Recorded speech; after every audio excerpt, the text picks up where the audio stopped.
Gambaran umum tentang Desa Sudirman. Desa Sudirman itu terletak di salah satu bagian selatan daripada Kecamatan Tandalili, Kabupaten Maros, di mana mohon maaf yang di layar itu tidak sempat diperbaiki. Luas wilayah kami terdiri dari 4,36 km persegi. Terus jumlah penduduk sebesar 5.504 jiwa. Jumlah KK 1.562, dan mata pencarian warga kami petani, TNI Polri, ASN, pedagang, dan lain-lain. Dan kondisi geografis kami di ketinggian 20 mdpl, curah hujan 1.000 sampai 2.000 mm, terus temperatur udara 25 sampai 31 derajat Celcius, fotografi dataran rendah, di mana kami terletak di bawah dari lerengnya Gunung Karyanggu yang terlihat di belakang saya itulah gambaran desa kami. Next. Adapun permasalahan yang dihadapi oleh desa kami selama ini di bidang lingkungan hidup, masyarakat yang membuang sampah di sembarang tempat, terus terjadinya pencemaran sungai, saluran air yang tersumbat, terus di ketahanan bencana itu maraknya penebangan liar di sekitar sumber mata air, terjadinya longsor di sekitar bantaran sungai. Dengan adanya permasalahan yang kami hadapi ini, maka kami dari pemerintah desa mengambil kebijakan mengambil kebijakan dengan mengeluarkan Perdes pengolahan sampah, himbauan tidak membuang sampah di sembarang tempat, himbauan tidak membakar sampah, kemudian SK Kepala Desa tentang larangan menebang pohon sekitar sumber mata air, terus himbauan tidak menebang pohon sembarangan. Di mana dengan Perdes pengolahan sampah ini, alhamdulillah desa kami sudah dimanfaatkan betul-betul oleh masyarakat. Dengan adanya kerajinan-kerajinan yang dibuat oleh masyarakat yang bernilai ekonomis buat peningkatan ekonomi rumah tangga, di mana ibu-ibu selama ini yang hanya tinggal di rumah, akhirnya dengan adanya inisiasi dari kami pemerintah desa yang bekerja sama dengan BUMDes untuk pemasarannya, sehingga belanja sehari-hari dari anak-anak mereka bisa ditalangi tanpa mengharapkan full 100% dari kepala rumah tangganya. Begitu pula dengan sampah yang selama ini dibakar, sebagaimana kita ketahui kalau sampah plastik itu akan beratus-ratus tahun susah untuk terurai sehingga bisa mengakibatkan polusi udara, sehingga kesehatan masyarakat terganggu. Dan alhamdulillah dengan adanya kebijakan dari desa ini, sampah-sampah tersebut tidak lagi dibakar, melainkan dibawa ke penampungan sampah sementara yang kami bangun di desa di setiap dusun. Kemudian setiap minggunya dijemput oleh DLH untuk dibawa ke pembuangan akhir TPA. Adapun tahapan perencanaan desa bidang lingkungan hidup dan ketahanan bencana, bersama masyarakat melakukan asesmen untuk penggalian data melalui Musdes sebagai solusi permasalahan yang melibatkan perempuan dan kelompok rentan. Di mana jauh-jauh hari sebelum kita melaksanakan Musdes dan Musdes, kami sudah menginstruksikan kepada aparat desa kami untuk mewanti-wanti agar kelompok-kelompok perempuan maupun rentan dari tokoh agama dan lain sebagainya untuk tetap diundang pada saat kita bermusyawarah.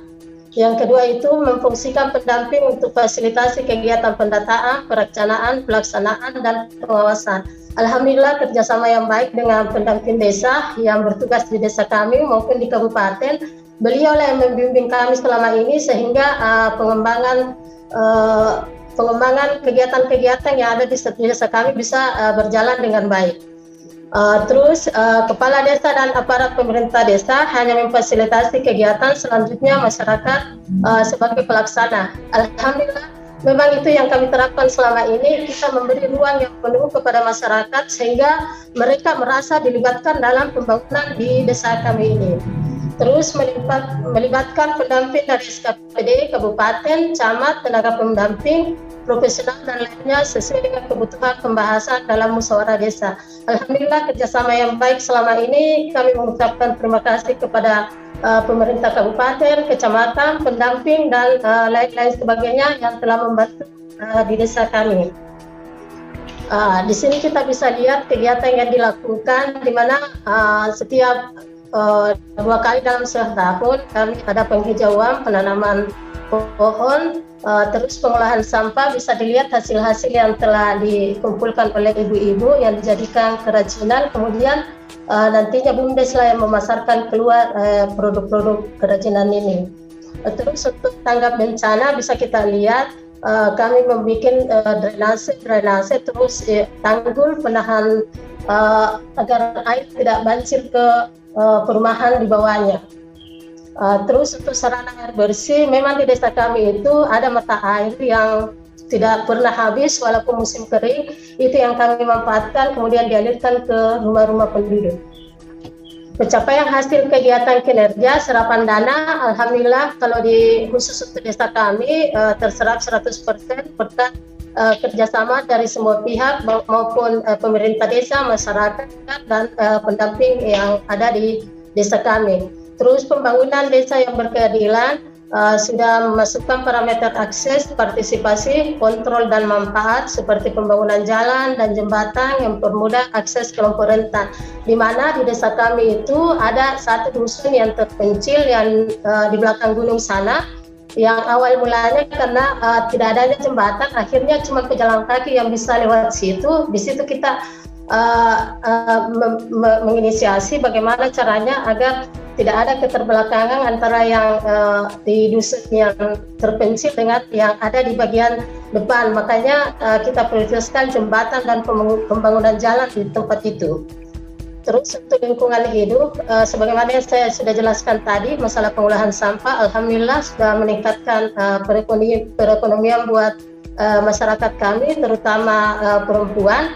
Ibu-ibu rumah tangga, ya, begitupun dengan suasana COVID tahun-tahun kemarin yang anak-anak sekolah di mana mereka belajar online, akhirnya karena ada yang bisa menghasilkan uang, makanya mereka juga belajar untuk membuat itu di sela-sela tidak belajar online-nya, sehingga ada juga uang jajan untuk mereka anak-anak SMP, SD dan SMA yang ada di desa kami. Terus untuk ketahanan bencana, kami kan ada sungai yang di belakang di dekat gunung itu, itulah yang kami bangun tanggul, terus di perumahan-perumahan, karena kami kan padat penduduk dengan 5.000 lebih penduduk, sehingga dibandingkan dengan luas wilayah kami, maka dengan itu kami membuat di setiap rumah itu pembuatan biopori untuk serapan air, untuk mencegah banjir, dan itu juga kami gunakan untuk pupuk nantinya. Manfaat yang dirasakan dengan adanya pembangunan jembatan dibangun secara partisipatif melalui ADD sebagaimana yang kami jelaskan tadi, kelompok rentan ini bisa menjangkau layanan publik seperti keposyandu, postu, begitu pula hasil pangan daripada petani dan pekebun yang di masyarakat kami di Dusun Padadai bisa diantar ke pasar itu dijual. Yang mana kemarin itu mereka dengan susah payah harus pakai ini kayak gerobak itu karena susah untuk melewati jalan tersebut yang menghubungkan desa kami dengan desa tetangga, yaitu desa Krusmanga. Terus masyarakat mudah mendapatkan air bersih karena adanya bak penampungan yang dibangun masyarakat secara swadaya. Ini betul sekali dengan apa yang saya katakan tadi, ada mata air yang tidak pernah kering di desa kami, itu yang selama ini kita manfaatkan untuk mengaliri ke rumah-rumah para masyarakat rumah tangga di desa kami. Terus bertambahnya pendapatan ekonomi masyarakat melalui inovasi pengolahan daur ulang sampah plastik dan kerajinan UMKM yang akan dipasarkan melalui BUMDes.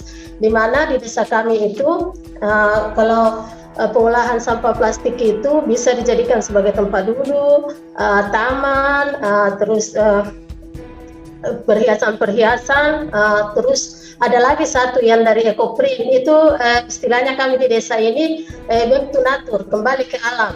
Jadi kita memanfaatkan semua yang ada di hutan kami ini, kebetulan ada hutan desa di belakang sana, itu seperti dari dedaunan yang kami tempel di kain, kemudian menjadi sebuah kerajinan yang bisa dipakai dan tidak ketinggalan zaman juga. Tidak ada bedanya dengan pakaian batik, hanya saja kalau batik di sini kan masih memakai bahan kimia, kalau kami murni 100% dari alam, termasuk pewarnaan dan lain sebagainya. Kami memanfaatkan pohon-pohon yang ada di sekitar desa kami untuk dimasak, untuk dijadi pewarnaan alami pada kerajinan ibu-ibu di desa kami. Terus untuk pencegahan banjir dan longsor dapat teratasi dengan adanya penghijauan, penanaman pohon, memelihara sumber mata air. Sebagaimana yang saya jelaskan tadi, penghijauan kami setidaknya kami lakukan 2 kali dalam 1 tahun dengan menanam pohon, terus memelihara sumber mata air dengan pembersihan dan adanya dibangun tanggul untuk mencegah banjir. Harapan kami dengan untuk kami atas nama pemerintah desa masih membutuhkan bimbingan dan pendampingan untuk kemajuan desa kami. Harapan kami sebagai pemerintah desa di tahun 2023 masuk dalam kategori desa mandiri, di mana pada tahun lalu alhamdulillah kita sudah masuk dalam desa maju. Untuk alokasi kinerja kami akan terus mengupayakan dan berinovasi di bidang yang terkait dengan ekologi, karena ini surprise bagi desa kami, karena selama ini kami hanya berbuat dan kami tidak tahu kalau itu dilirik oleh pemerintah kabupaten. Tujuan kami hanya itu, untuk memelihara lingkungan, terus peningkatan ekonomi bagi masyarakat kami. Tapi alhamdulillah, terima kasih banyak buat Bapak Bupati dan pemerintah Ibu Wakil Bupati, Pak Sekda, dan pemerintah kabupaten beserta unsur-unsur Prokopimda yang telah membantu desa kami selama ini. Terus ke depannya kami berencana untuk mengembangkan destinasi wisata agro, di mana di belakang kami ini di layar ada sebuah gunung, dan itu bagus sekali. Dari gunung itu kalau kita berada di ketinggian kita bisa melihat Makassar dan Kota Maros. Jadi kedepannya dengan dukungan mungkin dari pemerintah kabupaten, mudah-mudahan kami bisa mengembangkan destinasi wisata tersebut. Nah, untuk tahun 2022 kami tetap memprioritaskan kegiatan penanaman serta kegiatan mitigasi bencana di desa.